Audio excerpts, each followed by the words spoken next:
Good evening, fine folk of the Independence Campaign. I am former Army Corporal Cliff Purvis. And I am former Army Warrant Officer Russ Denny. And you have tuned in to the 26th episode of the Recce Report, hosted by myself and by Russ, where we will be talking through topical happenings from the last month. Again, as always, Russ, not an awful lot to talk about in half an hour, have we? You're right, mate. I mean, it's not as if there's been anything major happened in the UK and Scotland political scene over the last 4 days. Yeah. So, over to you, buddy. I know you've got something to say in this. So this is going to be our 2024 election special. Lots to talk about today. Obviously, there's been a change in government in the UK. There's been a massive shift in the political makeup of the MPs that support Scotland in particular. And I think we're going to get into that a little bit and then maybe have a talk about what happened, actually happened. Yeah. We were just talking about it before we came on air. We have brand new cabinet in Westminster now, representing the whole of the UK. Obviously, as veterans, we're interested in the new Defence Secretary, a guy called John Healey MP. Doesn't appear to have much experience of the military or defence in general, but maybe that's a good thing, we were saying, Cliff. Yeah, it keeps his mind political, and as the armed forces are tools of the political masters. Let's not forget that, even though we swear allegiance to the head of state, it's as in the crown, as the political masters that tell us where to go and not to go. Yeah, I don't think I was ever ordered or deployed on the orders of Her Majesty the Queen at any stage. No. And this really spooky thing that people have got to remember out there is that the new Prime Minister, Sir Keir Starmer, does not need to go to Parliament to send the armed forces into conflict. He can do that all by himself. David Cameron went to Parliament, I think it was for the bombing of Syria, and then somebody else, I think might be the same guy, went to Parliament about the job in Libya. But that was a courtesy thing. So at this moment in time, Keir Starmer is one hell of a powerful person. They've got a massive majority. I think they've got a bigger majority than what Boris had. Somebody was saying, given that Labour have been campaigning for quite a while on proportional representation, and they think they're going to be strangely quiet about that for the very near future, given that they're in a position now to get through pretty much any legislation they want to get through. I mean, weren't they on for years and years and years about reforming the Lords? Yeah. And they could do that now. They've got the votes to do it, whether they do it and PR and all that sort of stuff. So it'll be interesting to see that. Obviously, the big story for us as veterans for independence, the clue is in the name, is that the main independence party, and even the minor independence party at Westminster, minor independence party has been wiped out at Westminster. Those two MPs have gone, and the SNP have now gone down to only 9 MPs. Yeah. What's your immediate reaction to that, Cliff? I've been crying out for months now on this platform and other platforms that we needed clear guidance. We needed clear leadership. We have got a tremendous grassroots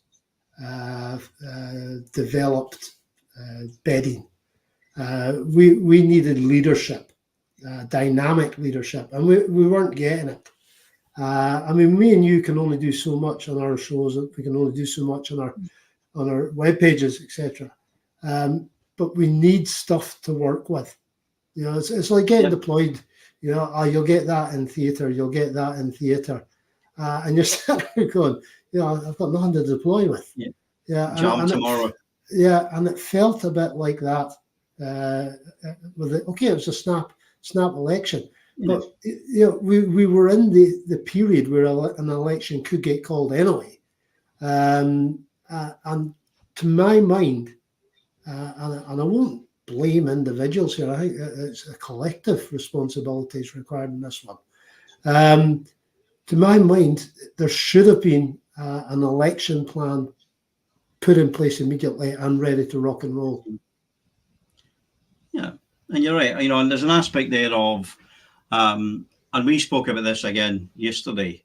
The fact is that the SNP, certainly since the departure of Nicola Sturgeon, have been very, very reactionary rather than being proactive. And the opposition parties have driven the narrative. Yeah. Even when Nicola Sturgeon was there about, so-called discrepancies and things, then Humza came in and he was just subject to that barrage. And then John Swinney came in. And again, we've spoken about this. I said at the time, I think John Swinney was a bad idea. He's been leader before. He's not particularly dynamic. He's older. I think we should have taken the opportunity, and we still have the opportunity in the wake of what can be considered a resounding defeat in Westminster, to change leader and get someone a little bit more, a little bit younger, a little bit more forceful. We talked about Stephen Flynn. Obviously, he was re-elected in Westminster, so he's off the table. But yeah, I think we need to do that because the next Scottish Holyrood election is going to be in 2026. So there's 22 months there for the SNP to actually make changes now and start building on that. There's always a danger when they do the post-mortem of these things that they think they didn't focus enough on one thing or not enough on another, or to blame the voters. And the truth is, no one knows why people voted how they did. It could have been a simple protest vote against the Tories, and Labour seems the best way of doing that. It could have been low turnout. It could have been voter ID. It could have been the fact there's the school holidays. We can talk about these things till the cows come home, but the simple fact is, it's done. Yeah, it's done.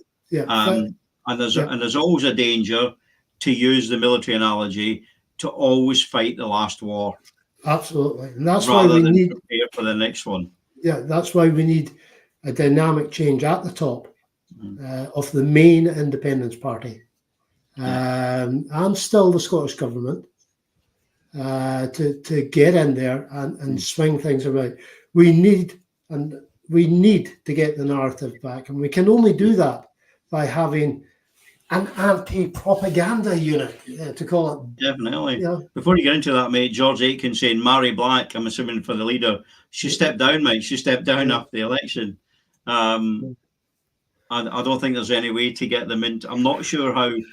Maybe somebody who's better informed can tell me about this, but obviously we have constituency MSPs and list MSPs. I don't think you can add someone to the list that wasn't on the list at the election. So it's not like Mary Black could suddenly come in and somebody step down. I think you'd have to be there. I don't know. I don't think. Otherwise, I would say Stephen Flynn should resign and then step into Holyrood. But I'm not sure that's how it works. I think you've got to have your list. Your list MSPs have to be approved. Yeah. I think there's something winging about in my head that mentions it's party rather than person for the list. But I don't know. But I'm pretty, because I know before the election they have people who are rated on the list, don't they? Right. So depending on what the votes are, you'll get your 1, 2, or 1, 2, 3 in the list, or 1, 2, 3, 4 in the list. So, but I don't know if somebody steps down from the list now, whether the party can just grab any old muppet off the street and throw them in there. I don't know. Somebody that's a bit more au fait with the setup of Holyrood might be able to tell me that. But you mentioned the propaganda unit, which the SNP had proposed, or an anti-disinformation unit, or whatever they wanted to call it. Yeah, I haven't seen it in operation. All the narrative for that election has been what the narrative has been for the last 12 months, which is constant drip feed about how poor the Scottish government is, how poor as a party the SNP is, how poor as individuals, members of the SNP is. I mean, that classic one where so you just forget prime ministers' names in a flash. There's been so many. Yeah, Sunak, when he turned round to that ultra-right pseudo-fascisto conference he attended and said that the Yes movement was anti-democratic and extremists, and it was just left to lie. Yeah. Nobody picked that up in the media at all. That, to me, that one statement alone, to me, shows you what we're up against with the Westminster elite. We know what they're like when countries are trying to get away from them. We know the dirty tricks. Just ask the people in India, Pakistan, Kenya, South Africa. Speaking of disinformation, the inability of the media to cry it out. You know, Reform got 5 MPs, didn't they? So Farage is now an MP. Lee Anderson's back in there, right? Yeah. So they've got five MPs. Now, bear in mind how much media coverage Farage got when he wasn't even an MP.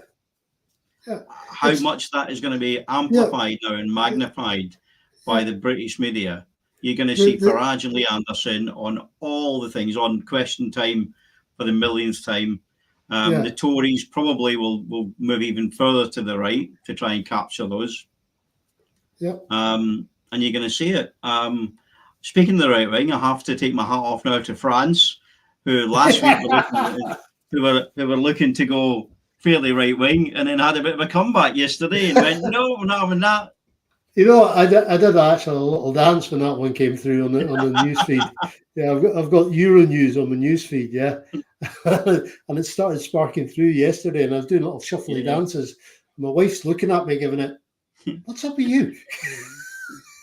Go take your medication. Go." And we were talking about this last week, weren't we? That worry that the road was becoming a little bit more right wing. Places like Hungary and France and places like that.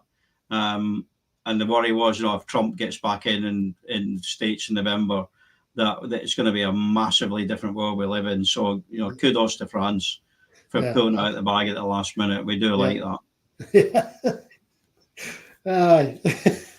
And that's how coalitions work. That's how people who will not sit down and take the media agenda, that's how they go about it. And this is definitely a media agenda in the UK. Absolutely. Farage's party are driven by the media, or they bask in the media light that they do not deserve. And it's been that way for a while. I think Farage has been on Question Time more than any other individual politician or pundit, whatever you want to call them. It's amplified because it's clickbait. It's BBC invented clickbait before clickbait was a thing, just to get people in. And they say we're balanced because they have other shows where they broadcast other things, but no, it's magnified and highlighted by the media, and it's ridiculous. So you're right, we need the SNP, their disinformation unit, the propaganda unit, whatever you want to call it, needs to be up and running, and it needs to be well funded, because we're fighting against not just the radicals in the UK, we're fighting against the Russian bot farms, the Chinese propaganda units, all trying to influence the elections in this country. It's a bit scary. Although Northern Ireland seem to now have a Sinn Féin majority in Westminster, so even though they won't turn up. Well, that's democracy in action. I think they are heading for unification.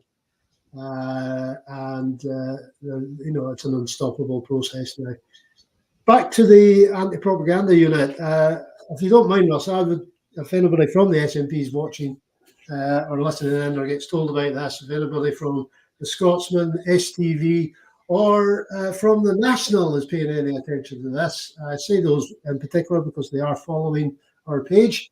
There's 2 volunteers to form the anti-propaganda unit, as myself and Russ. We cannot promise you clear dictation, but we can promise you honesty.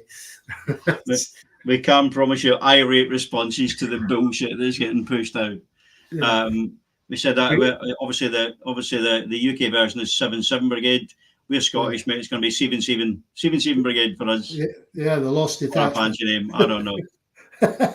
So yeah, whoever we need it. We need it up and running. We need it funded. We need people in there in front of a camera, getting it broadcasted, getting it put out to the world's news channels. This is what's happening in Scotland. Why hasn't it happened before is the major question.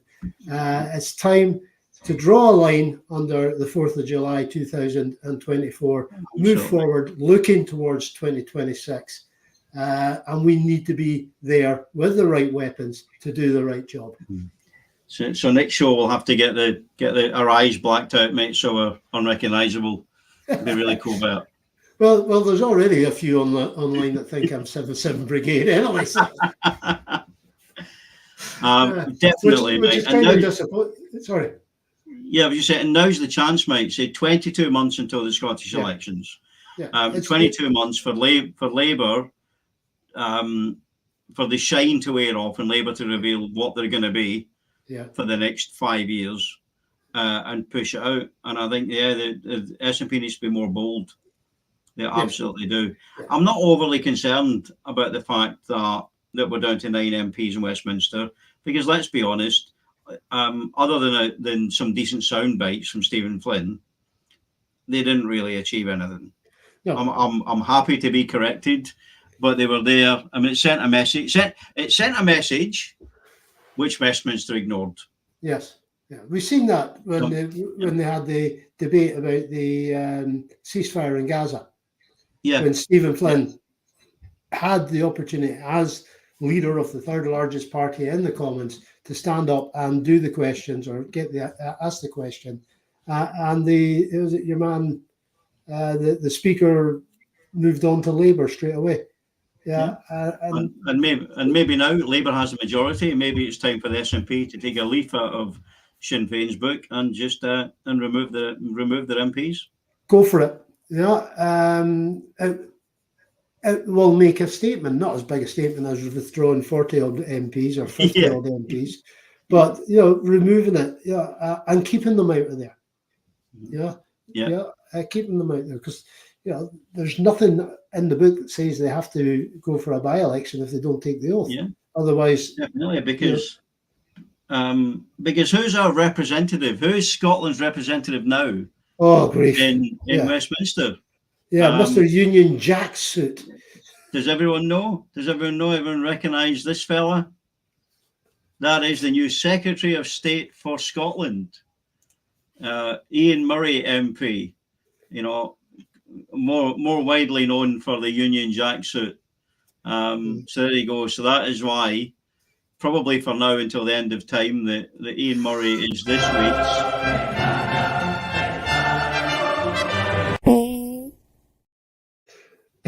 Yoon of the Week. Oh, I do love that, Russ. I do love that. So it'll be interesting to hear him gobbing off about he now speaks for Scotland. That's what they're going to tell you. Yep. Yeah. The guy that basically was a big part of Better Together. Him and Blair McDougall, the chief executive of Better Together. He's now an MP. Yeah. He's now in Westminster as well. My local MP now, Pamela Nash, who's the chief executive of Scotland and Union. They're still there, folks. Yeah. They're still there, and they're still working behind the scenes to keep Scotland exactly where it is.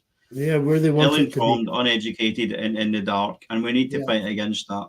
Yeah. And the SNP need to start being a little bit more robust, a little bit more proactive, and stop letting the unionist parties run the narrative. Yeah, the big thing is that we have played it by Westminster rules. And I don't mean armed rebellion or anything like that. What I'm talking about here is we've played the Westminster narrative. It's all nicey, polite chit chat. It's all well done, and go James Crivens, I didn't get elected. No, it's not all terrible, but that's democracy. We've played it by the rules. We'll never get independence by accepting the fact that Westminster plays it by the rules, because Westminster is the one place that doesn't abide by the rules. Yeah. going back to what we're saying about the media magnifying things, you remember the Tory thing a few months back about bringing back national service? Yeah. And it was on every channel, every radio station, and we had a chat about it. We were, it was never going to be a thing. No. It was a dog whistle. It was a dog whistle to the right wing, and the Saturday afternoon Patriots. We knew it was never going to happen, and not one media outlet said, this is crap, didn't you? Yeah. This is just it's just jingoism for the sake of it. Same with Rwanda. Yeah. The first thing Starmer has done is nail down the Rwanda thing. It is now not happening. So what happened to all that money? All that money that was given to Rwanda to house these refugees, these poor folk getting deported to the east. Sound familiar, folks? It should do, because that's what the right wing is about. So yeah, it's the narrative. We need it back, guys. We need to take that narrative. We need to take the fight to them, right? Let's stop talking about how poor the performance was on the 4th of July. And let's start talking about how good it is having an SNP or an independent supporting government sitting in Holyrood. What have been the benefits of having that government in there since 2007? Yeah, well, we don't pay tolls on our bridges. We have the end of period poverty. We have baby boxes, and the list goes on. Heck, I've got a Saltire bus pass. Says Evelyn saying that the SNP MPs did good work on the select committee and cross-party committee duties. I'm going to agree with you, but it did feel a little bit like just tinkering around the edges. Yeah, all the big decisions were still made by the Tories in Westminster. Yes, they had some influence. I'm not going to deny that, and it was good to see. But what's the result of that? The result of that has been we've now got 9 MPs. The SNP have now got 9 MPs. Alba wiped off the map. They've now got 1 MSP and a handful of councillors. Still none of those elected. So it'll be interesting to see how they fare after the next local elections and Holyrood elections. Reform came out of nowhere in the last 6 months, didn't they, really? Yeah. Because it was Farage and Lee Anderson and these people. And they're going to continue to build because there is an increasingly vocal minority of people that just want to burn the whole thing down. Yep. Yeah. And they don't care who's in the building when it starts burning either. Yeah. They'll step on anybody's soul to get what they want, which is, they want to go back to splendid isolationism that we had in the late 1800s, early 1900s. Yeah. I wonder if anyone as Alba is looking at reform and thinking, how did they get 5 seats after only being a party for like less than a year? And they struggled to break. I mean, they lost deposits in they stood in 19 constituencies, I believe, Alba, and lost a deposit in every single one. That's what my research has shown as well. Yeah, that tells me that there wasn't really an appetite in the Scottish electorate for maybe a more radical version, that much of a more radical version of the SNP. Yeah. Whereas in the south there was a desire for that more radical right wing version of the Tories. Well, it's just because the Tories were pretty radically right wing anyway by the end. Oh, they just marched into that it was like a black hole sucking them in. Yeah. And Black Heart, I guess, for being extreme right wing, but sucking them in. Yeah, and they were quite happily taking the country that way, taking the union that way. And that's not Scotland. That's not Scotland's way. Scotland's way is when people are getting lifted in dawn raids, is to block the street in Glasgow to stop that happening. That is Scotland. We've always been... and maybe the Tories reaped what they sowed by, because they'd been in 14 years, and there might be a tendency to think, well, clearly we're what the country wants, so what we do is right by the virtue of the fact we're doing it. And I'd hate to think that the SNP are falling into that trap as well in Scotland, because they've been in 17 years now. That they get that feeling of that they deserve to be in power. entitlement. And that's why I think for the SNP there needs to be that radical shift to just almost just need to start again. Right. Somebody mentioned there that some of the Alba candidates' views were not popular, nothing to do with independence. I agree completely. There's been a lot of hijacking of the independence cause to add on people's pet projects, and that's happened across not just in Alba but across the SNP as well, and the other parties. That aspect of yes, we want independence, but only on our very specific niche terms. And if they can't have that, then they go off on a strop and sit in the corner. I was getting that quite a bit before I came off social media. There, I was getting so much flack. It was like a busy flak night over the war zone. Right? Have you seen the time, old chap? We've only got 3 minutes. I have, mate. I have. We have 3 minutes left. Although I'm going to be fair. I think we were a minute late starting, so I'm happy to go a minute over, and face the wrath of Kev from India Live if we do that. But he's always shouting at us. Yeah. Yes. So we need shouting at, mate. We miss it. So yeah, the future. The future is, it's not for us to decide. No. We have an opinion on what the future makeup of the independence movement should look like, but the truth is, it's all you people, all you guys and girls out there that are watching, that are going to decide what that's going to be. The SNP need to sit up and take notice of what their supporters want.